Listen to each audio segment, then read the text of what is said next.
Welcome to the simple சமையல். இன்றைக்கி எப்படி ரவா லட்டு பண்ணலான்னு பார்க்கலாம் வாங்க.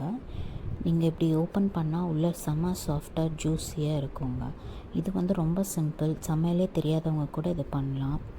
ஒரு அகலமான பேனில் 4 டேபிள் ஸ்பூன் நெய் ஊற்றிக்கோங்க. நெய் வந்து சூடாகிறதுக்கு முன்னாடியே 15 to 20 முந்திரி போட்டுக்கோங்க. அது ஒரு 30 செகண்ட் வந்து வதக்கி விடுங்க. உடனே ஒரு 10 to 20 காஞ்ச திராட்சை வந்து ஆட் பண்ணிவிட்டு வதக்கி விடுங்க. அப்போ தான் ரெண்டும் ஒரே மாதிரி ரோஸ்ட் ஆகி வரும். லோ ஃப்ளேமில் வதக்கி கொடுங்க. அது நல்லா ரோஸ்ட் ஆகட்டும். அப்புறம் ஒரு கிளாஸ் ரவை வந்து இது கூட வந்து ஆட் பண்ணுங்கள். ஆட் பண்ணி 2 நிமிஷத்துக்கு கண்டினியூஸாக வதக்கி கொடுங்க. அப்போ தான் ரவை வந்து கலர் மாறாது, ஒரே மாதிரியும் குக் ஆகும்.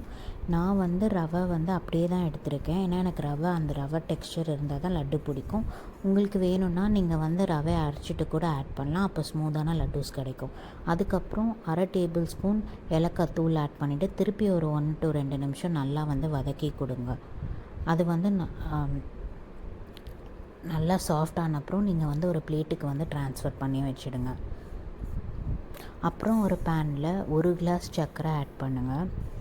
அதை ஒரு தடவை வதக்கி விட்டுட்டு 3/4 கிளாஸ் தண்ணி வந்து அதுக்கு ஆட் பண்ணுங்கள். ஹை ஃப்ளேமில் வந்து குக் பண்ணுங்கள். நல்லா ஸ்டிர் பண்ணி விட்டுட்டே இருங்க. அந்த சீனி வந்து நல்லா வந்து டிசால்வ் ஆகணுங்க. 3 to 5 நிமிஷத்தில் வந்து நம்ம சுகர் சிரப் பண்ணிடலாம்.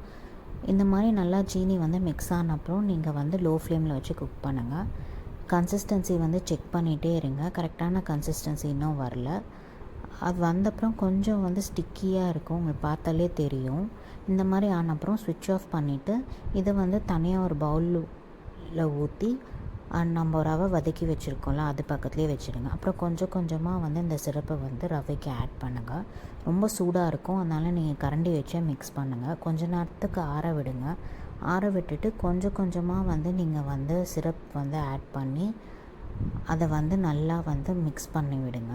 அதுக்கப்புறம் கையில் ரவை எடுத்து இந்த மாதிரி லட்டுவாக உருட்டி வைங்க. இது ஏர்டைட் கண்டெய்னர் 2 to 3 நாள் வச்சு சாப்பிட்லாம். ஃப்ரிட்ஜில் வச்சிங்கன்னா 5 நாள் வரைக்கும் வச்சு சாப்பிட்லாம். பண்ணி பார்த்துட்டு எப்படி இருக்குன்னு சொல்லுங்கள். தேங்க்ஸ் ஃபார் வாட்சிங். இன்னொரு சிம்பிள் சமையலோடு உங்களை மீட் பண்ணுறேன்.